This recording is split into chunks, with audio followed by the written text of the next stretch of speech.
On n'imagine plus un monde sans réseaux et applications IP. Les applications IP sont devenues indispensables à l'économie mondiale. Que serait-on sans Google, Microsoft Explorer et d'autres applications importantes?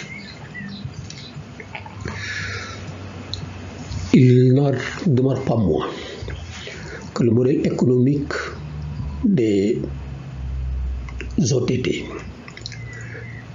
est inéquitable, je vais même dire injuste.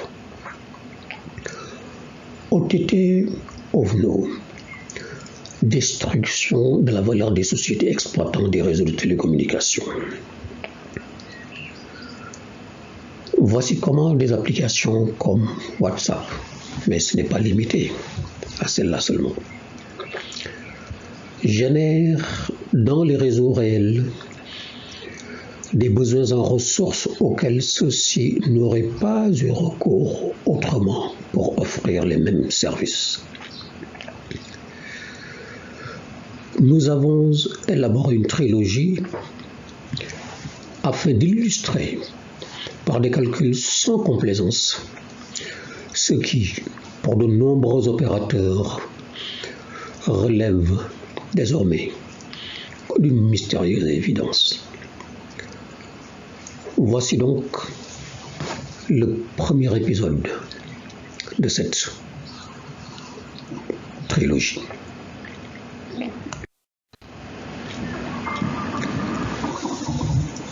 On raille souvent, peut-être à juste titre, ceux qui font recours à Wikipédia. Mais j'ai beau chercher, je n'ai pas trouvé mieux. L'OTT serait donc en service de livraison d'audio, de vidéos et d'autres médias sur Internet sans la participation d'un opérateur de réseau traditionnel dans le contrôle ou la distribution du contenu. Je retiens donc que l'OTT est en service. Tacticom a proposé le concept d'OVNO, à l'instar de MVNO. OVNO veut dire Offshore Virtual Network Operator. Pour être encore plus clair, on dira en français opérateur de réseau virtuel offshore. J'attire votre attention sur le fait que le qualificatif offshore ne s'applique pas à l'opérateur, il s'applique au réseau virtuel. C'est le réseau virtuel qui est offshore. Un OVNO est donc un opérateur accessible via une plateforme offshore par laquelle il enregistre des abonnements venant de consommateurs relevant d'autres réseaux ou des réseaux d'autres opérateurs. Il gère les communications avec et entre ses abonnés sur cette nouvelle topologie créée, un réseau virtuel de fait. Ce n'est pas un réseau de droit, c'est un réseau de fait. J'ai utilisé la session déjà présentée dans la vidéo relative à l'impact du télétravail sur les acteurs du marché des communications électroniques. C'est pour moi l'occasion de vous inciter à cliquer sur le bouton s'abonner à la fin de cette vidéo pour pouvoir recevoir systématiquement et automatiquement l'ensemble de nos publications. Costech, comme vous le savez, est fondé sur la méthode ABC, Activity Based Costing. Les activités principales de cette méthode pour les télécoms sont les 6 segments de réseau du tableau des facteurs de routage que vous avez sous les yeux. Alors, si nous nous concentrons simplement sur la partie claire de ce tableau, on voit que des chiffres y sont mentionnés. Chacun de ces chiffres représente le pourcentage correspondant au service qui est en ordonnée, le pourcentage donc que ce service consomme de la ressource correspondant à l'activité qui est en abscisse. Par exemple, le service on-net de la voiture IP consomme 47% des ressources d'accès. Si maintenant nous nous déplaçons complètement à droite de ce tableau, à la droite, la transmission internationale, j'attire votre attention et je vous prie de vous en souvenir plus tard que les services nommés on-net, national sortant et national entrant, correspondent aux services qui sont offerts à l'intérieur du pays. Ces services, comme il se doit, ne consomment pas la moindre ressource de transmission internationale. Ceci est important et nous aurons à y revenir. Ici, sur ce tableau, nous présentons les coûts endogènes de chaque service, qu'ils soient de gros ou de détail. Bien entendu, donc des services relevant de l'application voiture IP. Ces résultats ont été obtenus dans la précédente vidéo à l'issue du déroulé des 2 processus principaux de la méthode ABC, à savoir l'ingénierie du réseau, donc la topologie et le trafic, et les déversements comptables fondés sur un découpage analytique bien maîtrisé. Nous avons donc ici, pour les services qui ont été définis, l'ensemble des valeurs. Et vous voyez, puisqu'il s'agit de téléphonie, même si c'est par voie IP, le coût unitaire de chacun de ces services. Voilà, dernière colonne de ce tableau. Ces valeurs-là, qui correspondent au coût de location des infrastructures passives, nous y reviendrons plus tard. Je voulais attirer simplement votre attention sur la colonne ressources. Et je vais mettre l'accent sur les ressources en transmission. Vous voyez ici que la transmission nationale tourne autour de 90 000 unités en termes de ressources, de quantité de ressources.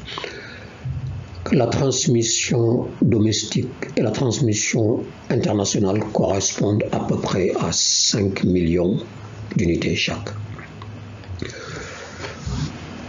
J'attire votre attention aussi sur les prix unitaires de ces ressources-là. Vous pouvez les voir ici. 9,8 pour la transmission nationale, 2,09 pour la transmission domestique et 32,9 pour la transmission internationale. Nous y reviendrons plus tard, bien plus tard. Le nœud offshore, même s'il est créé par l'OVNO,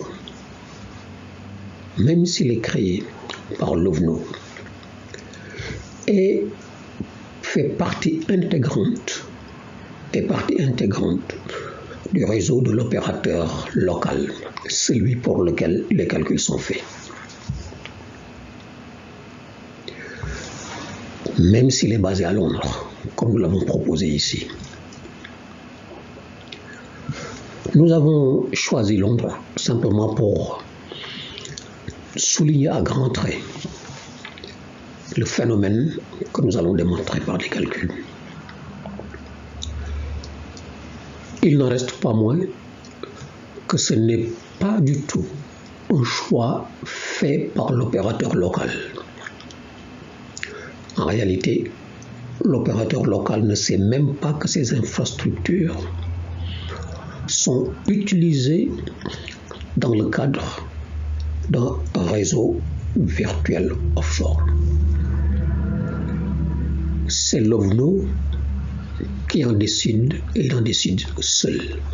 Voici le positionnement de ce nœud virtuel.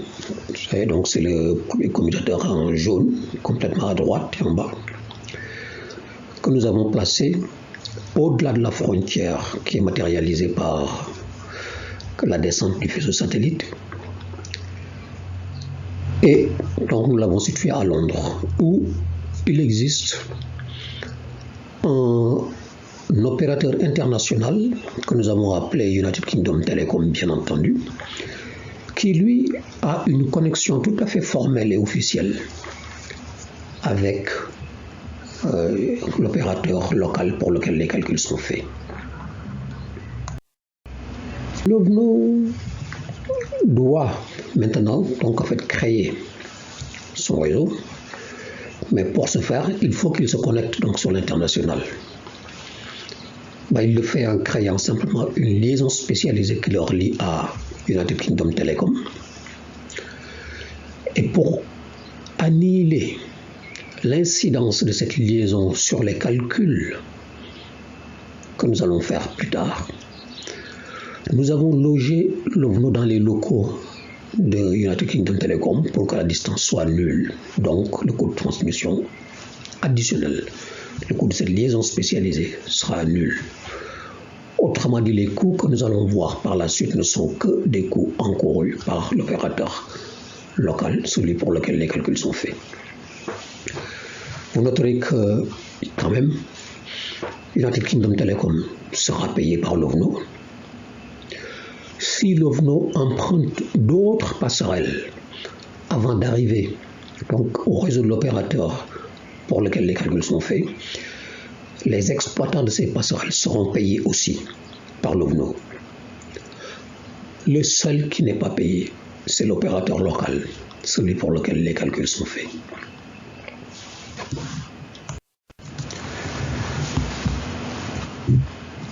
Alors, comment transformer la topologie de l'opérateur local en une topologie fondée sur donc, une commutation offshore? Ici, dans le modèle COSTEC, nous l'avons réalisé par assignation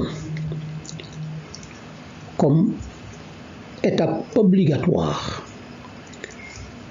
du nœud virtuel offshore qui se situe à Londres, comme point de passage obligatoire à toute communication venant des consommateurs reliés au réseau de l'opérateur pour lequel les calculs sont faits. En réalité, ce qui se passe, c'est que les communications qui d'ordinaire sont des communications de personne en personne sont transformées en communications de personne à serveur et du serveur à personne. Donc, c'est du client, serveur, client. Il y a pour cela donc un protocole qui est le plus souvent le plus usité, qui est le protocole XMPP, qui comporte 3 composantes essentielles. La première composante, c'est l'identité du dernier transporteur et l'adresse du destinataire. La deuxième composante, c'est le nœud virtuel offshore. Donc, c'est l'adresse d'un domaine. Et la troisième composante, c'est le contenu à transporter.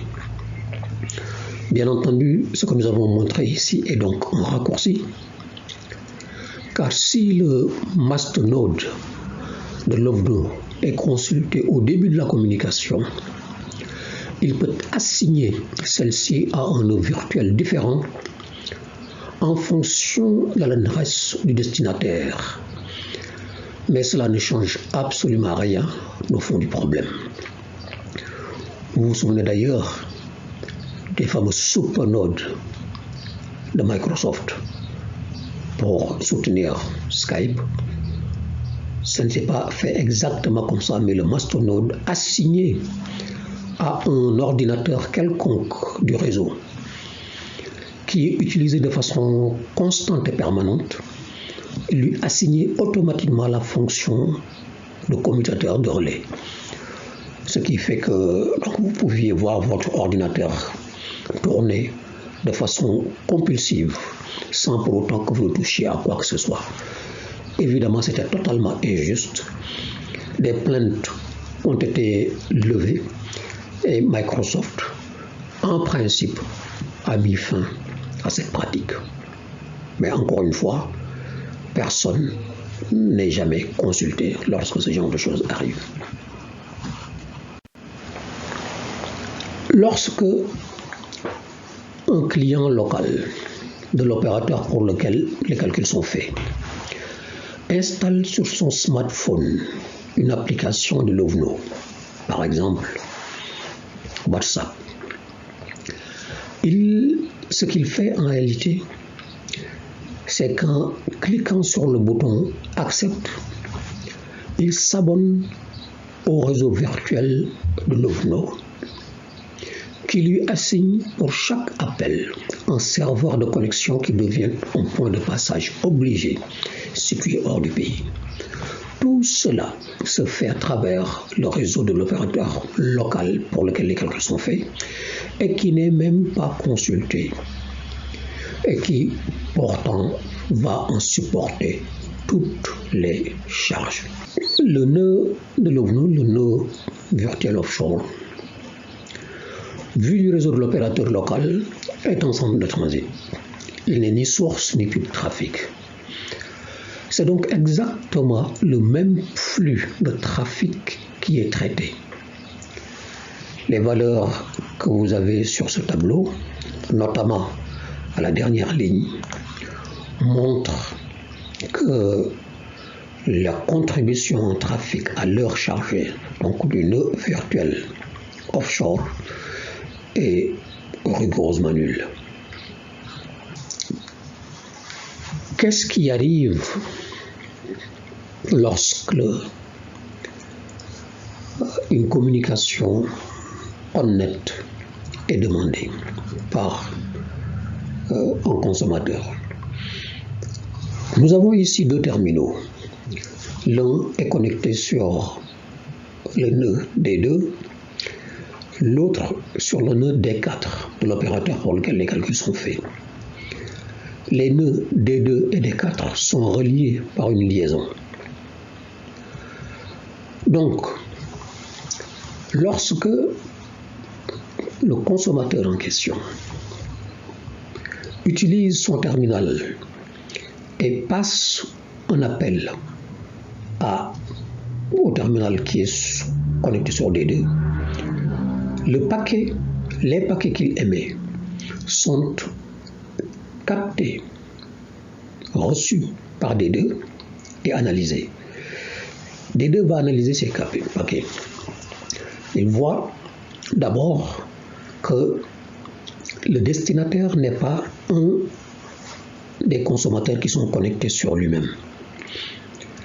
Donc il analyse pour voir quelle est la route la plus courte pour pouvoir acheminer le trafic vers le consommateur de destination. Et il se rend compte que donc en fait, en utilisant tout simplement donc l'annuaire interne, notamment donc intelligent de l'opérateur pour lequel les calculs sont faits, il va trouver que donc il faut qu'il passe ce paquet-là à D4 au nom D4 avec comme adresse, disons, de transporteur, avec l'identité du consommateur demandé et aussi donc du contenu à lui soumettre. Donc, D4 reçoit cela, s'identifie comme étant donc le nœud hôte du destinataire. Il élimine donc la partie transporteur, dernier transporteur parce que c'est lui-même, et il va transmettre donc à son client le paquet qui lui est destiné. Ça, c'est le parcours en vert, celui que nous avons ici et qui est utilisé lorsque le consommateur utilise l'application offerte par l'opérateur pour lequel les calculs sont faits. Par contre, s'il utilise son abonnement à l'OVNO, c'est-à-dire par exemple son application WhatsApp, ce qui se passe, c'est que la fonction de commutation de cet opérateur, de ce commutateur-là, D2, est masquée parce que tout simplement tous les éléments du protocole sont associés avec le contenu pour constituer un nouveau contenu. Et devant ce nouveau contenu, on met simplement l'adresse IP du nœud OVNO. Donc, lorsque D2 reçoit ce nouveau paquet, et ça c'est l'application qui le fait à l'intérieur même de votre terminal, lorsque D2 reçoit ce nouveau paquet avec l'adresse IP, il va tout simplement donc utiliser l'annuaire international, donc le H350, pour véhiculer ce paquet vers son adresse IP de destination en utilisant donc les chemins conformes au protocole, d'utiliser les chemins les plus courts ou les chemins le moins coûteux. Pour nous, ce chemin, ce sera donc celui que vous avez ici en rouge et qui mène ce nouveau paquet jusqu'au commutateur de l'OVNO.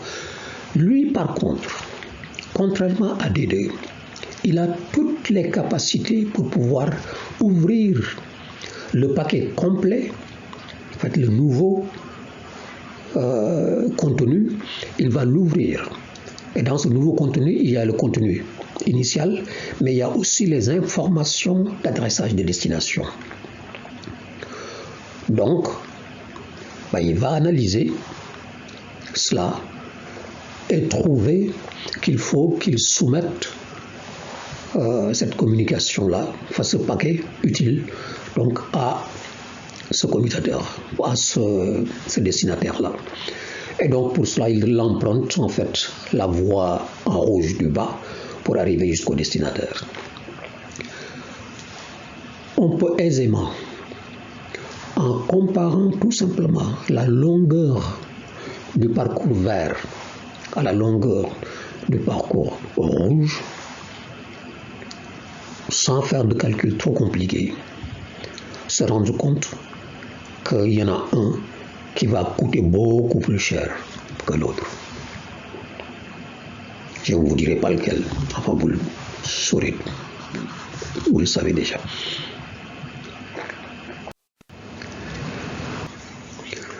On déroule dans COSTEC les tâches d'ingénierie de la topologie et du trafic dans le but de dimensionner correctement l'ensemble des organes du réseau, à savoir ses nœuds, ses mailles et sa chevelure. C'est le processus que vous voyez ici, c'est donc le bras technique de COSTEC qui permet de faire ce travail. Et après, automatiquement, le système itère en fait ces calculs-là automatiquement en l'appliquant à chaque élément de service du trafic pour calculer les nouveaux facteurs de routage tenant compte de l'existence de la topologie OVNO, donc de l'existence d'une topologie virtuelle. Cela aboutit au calcul des nouveaux facteurs de routage donc, et souvenez-vous des 3 premières valeurs de la colonne transmission internationale. La colonne transmission internationale, notamment les valeurs de facteurs de routage correspondant au service ONNET, au service national sortant et au national entrant. Vous voyez ici que désormais, le service ONNET, c'est-à-dire donc les communications qui se situent entre les consommateurs de l'abonné de l'opérateur local lui-même, même s'ils sont dans la même salle, ce sont ces communications-là qui consomment le plus de transmissions internationales. Évidemment, ce n'est pas souhaitable, ce n'est pas logique, et si l'opérateur avait le choix, il ne le ferait jamais. L'opérateur pour lequel les calculs sont faits. Par contre, l'opérateur virtuel, lui, qui a transformé la topologie pour en faire une topologie virtuelle, en déroutant la fonction de communication vers l'extérieur, cet opérateur l'OVNO, lui, c'est le cadet de ses soucis, parce qu'il ne paye pas pour ça. Lorsque vous voyez cela, vous pouvez sans grande difficulté comprendre la croissance exponentielle des besoins en bande passante internationale constatés par les opérateurs locaux. Ici, l'opérateur pour lequel les calculs sont faits. Et nous allons quantifier cela par la suite. En termes de quantification, souvenez-vous que lorsque je vous ai montré les premiers calculs, donc sans l'OVNO, j'avais dit que la transmission nationale, on avait environ donc vers les 90 000 unités de ressources de transmission nationale. On avait environ 5 millions d'unités pour la transmission domestique et pour la transmission internationale, respectivement. Maintenant, vous voyez que la transmission nationale est passée à 111 000. La transmission domestique est passée de 5 millions à 21 millions. Et la transmission internationale est passée de 5 millions à 100 millions d'unités. C'est considérable. Si nous rassemblons maintenant donc les deux sources d'information, d'un côté, les ressources issues du traitement normal de la topologie de l'opérateur pour lequel les calculs sont faits, de l'autre, le traitement du même trafic, mais en se fondant sur la topologie imposée par l'OVNO, vous voyez donc la différence. 49% d'écart, c'est l'écart, 49% pour l'accès, 23% pour la transmission nationale, 336% pour la transmission domestique et 1692% pour la transmission internationale. Bien sûr, c'est parce que nous avons voulu souligner à grands traits le caractère, disons, anormal de cette situation en plaçant donc le nœud virtuel offshore, donc à Londres.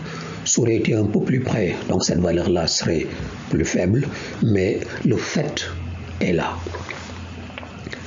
Les topologies virtuelles qui délocalisent la fonction de commutation à l'extérieur du pays accroissent les besoins en ressources pour les mêmes volumes de trafic.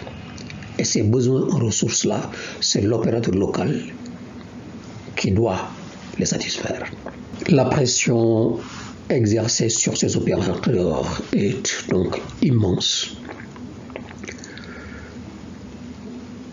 Elle les contraint à engager des dépenses qui ne lui sont absolument pas utiles, autrement que pour sauvegarder simplement la qualité de service offert sur son réseau pour ne pas être sanctionné par les autorités locales. Ça ne lui sert qu'à ça. Et vous voyez donc l'amplitude de ses besoins.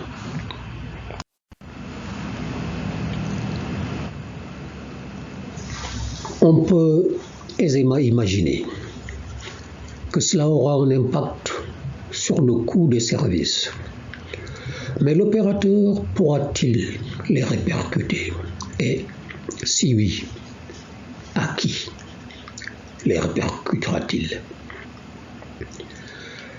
Dans le deuxième épisode de cette trilogie, nous déploierons le bras comptable et analytique de Costec pour valoriser ses conséquences et mettre en exergue leur impact sur le coût de chacun des services, que ce soit de gros ou de détail, sur l'opérateur local, parce qu'il va en souffrir, sur le régulateur, parce qu'il est complètement perdu donc dans sa régulation de l'interconnexion, et sur l'État, parce qu'il verra cette situation possiblement se transformer en problème politique. Je vous invite donc une fois encore, à l'issue de cette vidéo, de cliquer sur le bouton s'abonner, c'est gratuit, pour pouvoir recevoir automatiquement les épisodes suivants. Je vous remercie pour votre attention.